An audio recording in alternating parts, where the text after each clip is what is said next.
great prophecy already exists in the Bible's book of Genesis. This prophecy concerns two nations.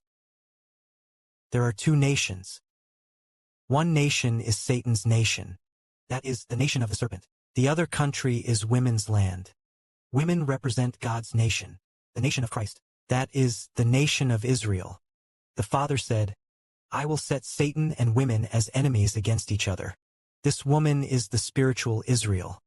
He will make Satan an enemy of the descendants of women. The woman's descendants are Shebua and heavenly brothers and sisters. Thus, the Father has made us enemies with Satan. Then will we, by being enemies with Satan, be able to cultivate a heart that loves God? God made us to show our reverent heart toward Him. A few days ago, the Heavenly Father personally said this to Brother Shebua.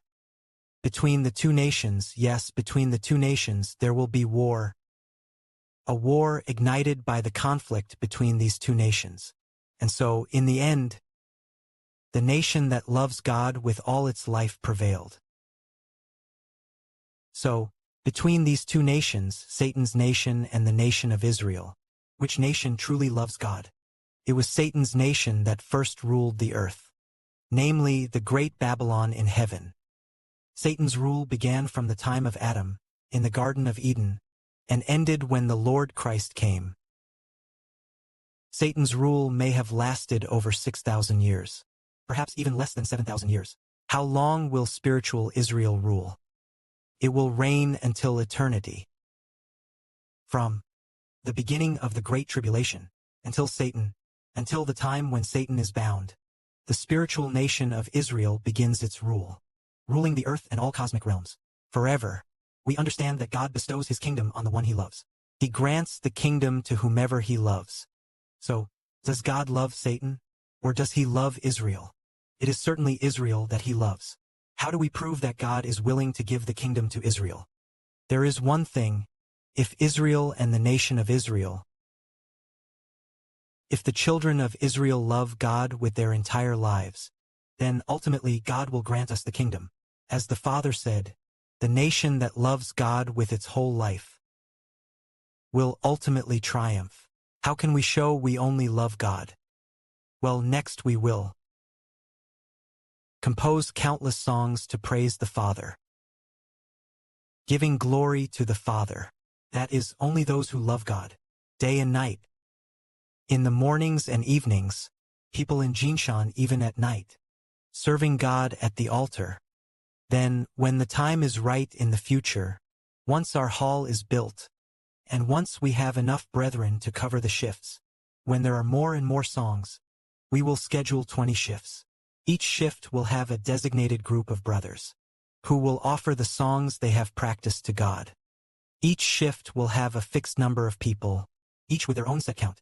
So, before they offer their songs to God, they first practice the songs to be performed, practicing for 1 or 2 hours, and then when it's time for their worship shift, they present the carefully rehearsed set of roughly 24 songs. Yes, each shift may perform 24 songs in an hour. After performing the 24 rehearsed songs,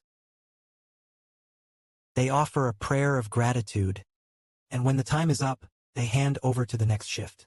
The brethren of the next shift have also rehearsed for 2 hours in advance, practiced well, and then proceed to offer their songs.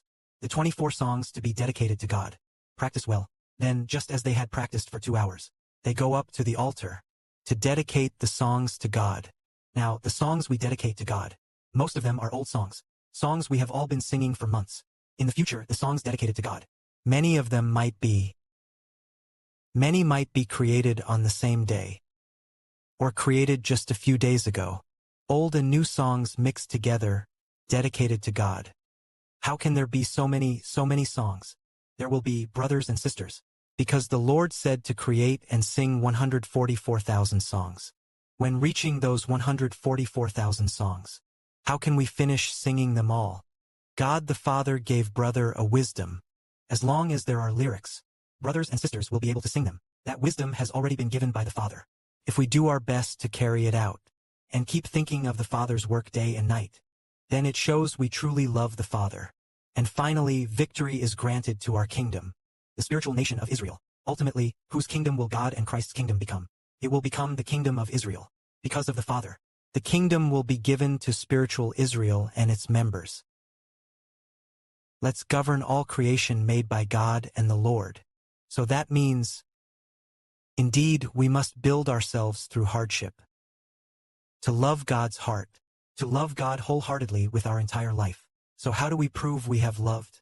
Not just empty words. Plainly put, we have created all 144,000 songs.